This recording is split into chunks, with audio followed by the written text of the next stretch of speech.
On First News today, we're in an onion field. Well, we're in an onion field not to get and harvest onions themselves, but to get the seed of the onions. Maybe you've seen these, what they look like, little bulbs on the top of stems growing around the county. Those were onion plants growing to flower. This was a flower at one time. Now it's loaded with little black seeds. We're talking to Gordon Casey, and that's Casey and Sons Harvesting here in Yuma, and how they get that little black seed into that big harvester behind me. Gordon, nice to have you with us on this morning. And first of all, let's talk about the onion harvest. How do you get it ready for harvest? Well, it has to be windrowed or draper swathed and dried in the sun, and then we come along with this machine and harvest it when it's dried.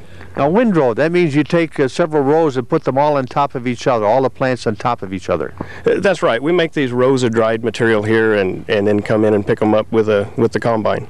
Now, I notice that if you just look at this thing, they just fall apart, these seeds. They just fall off the plant. It makes it difficult to harvest.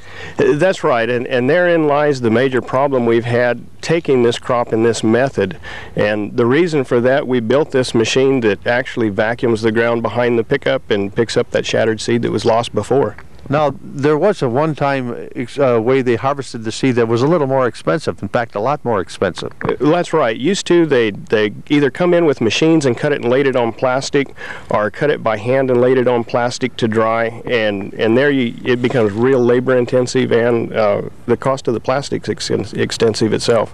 Now, how did you get this idea to harvest these seeds like this? Well, the man that I'm working for, Bill Daly, right now, approached us, and he wanted to do them this way and try them, and said then the problems we ran into was the shatter, so we come up with the vacuum to assist there. So it's been several years in the process. Now you have. I noticed two little blowers on each side of this. They're both powered by themselves with Stratton engines. That's right. The one there on the far side is powering a vacuum that actually vacuums behind the pickup, and the motor closest to us here is powering a blower that actually blows air across the top of the bed to the center vacuum foot.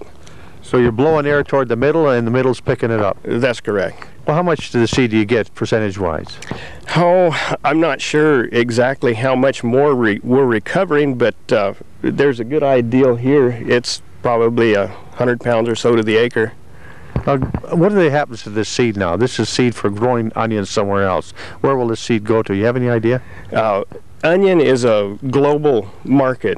I know a lot of this is going to go to the Philippines and Japan, but globally onion seeds is used everywhere. So this onion seed will probably be exported out of here somewhere in the world. And do we grow a lot of this onion seed around here? Well, Yuma County, believe it or not, is an extremely large part of the onion seed base. Is there any reason for that? Oh, our good weather. You can seem to grow it pretty well then, huh? That's right. So onion seeds now are the thing of harvesting. Your season's just about wound up now, isn't it? You've been on wheat and barley, and now this is onion seed, broccoli, and all those things. Is this the end of the season for you? Oh, I wish it was. What's next? We're still looking at corn and safflower and Bermuda grass and moving right on into cotton. Folks, there's no end for the work for this man. This is Gordon Casey with Casey and Sons Harvesting. I'm George Gatley, and that is First News Today.